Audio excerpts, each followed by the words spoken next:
Carlos in Puerto Rico, thank you so much for waiting. You want to tell us what your proof is for the non-existence of God, and I'm going to put my hat on and try to pretend like this is the theist experience, and we have an atheist calling to disprove God. Although Jim can do it too. How you doing? Oh, I was gonna ask how y'all doing, but I know y'all exhausted, so thanks for accepting the call. I think I wasn't clear when I was explaining what I actually wanted to talk about. Should I take my hat off? Let me just. I think you should. Yeah. Okay, that's good because I don't like wearing it. Okay. So, here, I'll put this hat on. Right, so. Excuse me. Hope we're zoomed in enough where people can read it and they don't think it's an actual MAGA hat. I probably should have made sure that that's legible, but it says "Made you look, Black Lives Matter." All right, that's enough, Carlos. I apologize for taking up your time. Let's get to your topic. Nah, you're fine. You're fine. Thank you so much for taking me. So let me just introduce myself. I am a agnostic atheist. Just this year, I turned atheist thanks to you and so many of the other hosts in the Atheist Experience and other channels like Caution Skeptic, Genetically Modified Skeptic, etc. But recently, I was having a conversation with one of my friends, a very close friend of mine, and they also identify as an atheist, but they're actually to my surprise, they identify as a Gnostic atheist. Sorry, and so I just asked them, okay, so why do you call yourself an agnostic atheist? And they told me because they can actually prove the non-existence of God. And I was like, okay, well, what's your proof? What do you have then?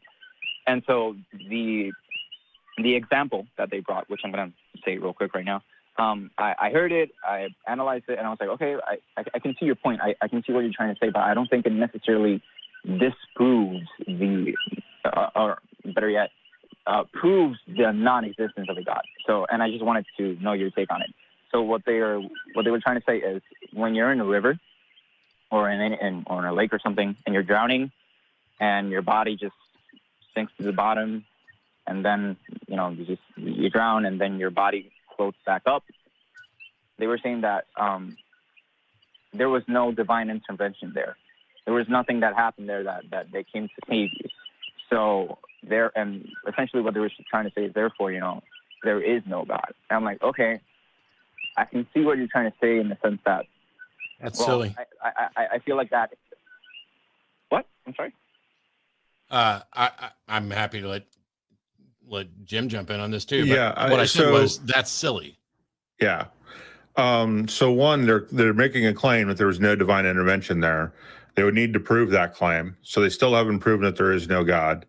And that would not really be a good way to prove that anyway.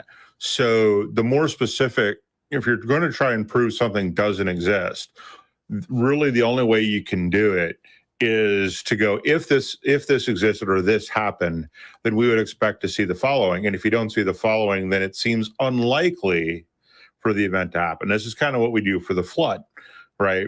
If the flood happened, what would we expect to see? We would expect to see that the earth had melted. We would expect to see where the water was stored, right? Because that water had to come from somewhere and go somewhere. It can't just magically appear and disappear. We would expect to see all of this evidence. We don't see all of this evidence. Therefore, it's unlikely for the flood to have happened.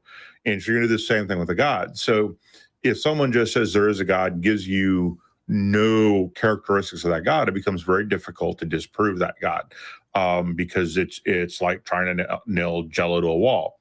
But if you're trying to prove a specific Christian God, for instance, the one that answers prayers, well, now we can start looking at, do prayers get answered with what frequency and things like that. We come up to the conclusion that prayers don't get answered at any more frequently than random chance.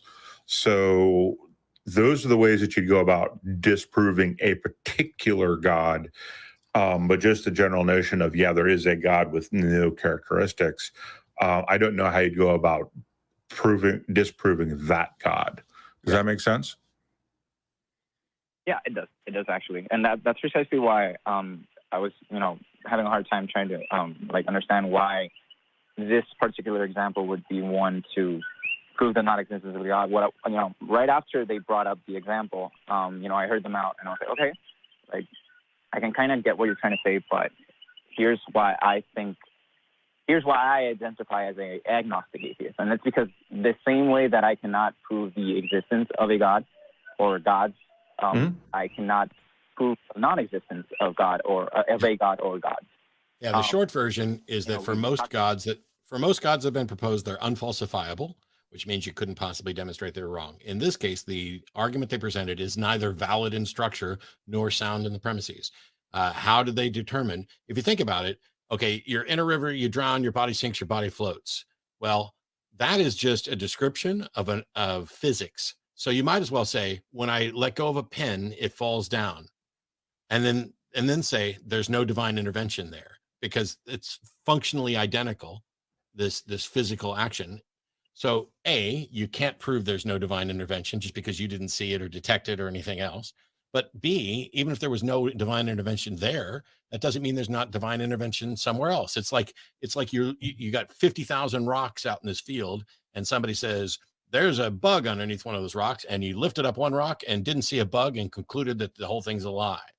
There's nothing about that argument that is sensible, sound, valid, nothing. It's as silly as it gets. Mm-hmm.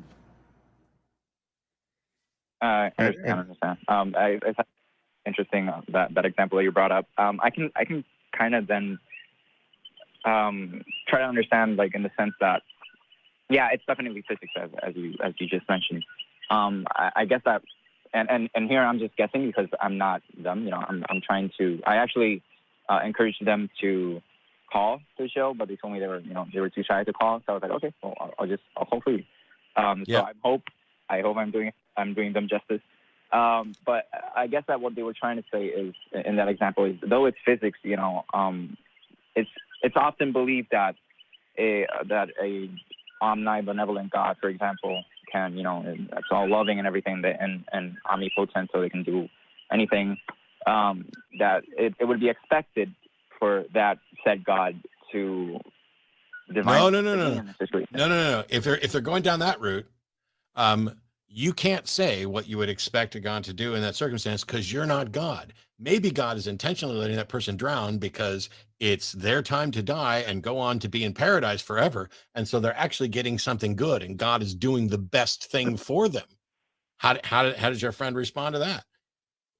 There's nothing about this that's going to get to disproving a God. Yeah, and that's because as soon as you have a magical being that can do whatever it wants, that is smarter than you, that doesn't have to follow your reasoning at all, well, that's an unfalsifiable God. Actually, I hadn't thought of it that way. So thanks, Matt. Thanks for that. I got one more call to get to. Thank you so much, Carlos. I got to drop you though, because we're past time and I got another call I got to get to.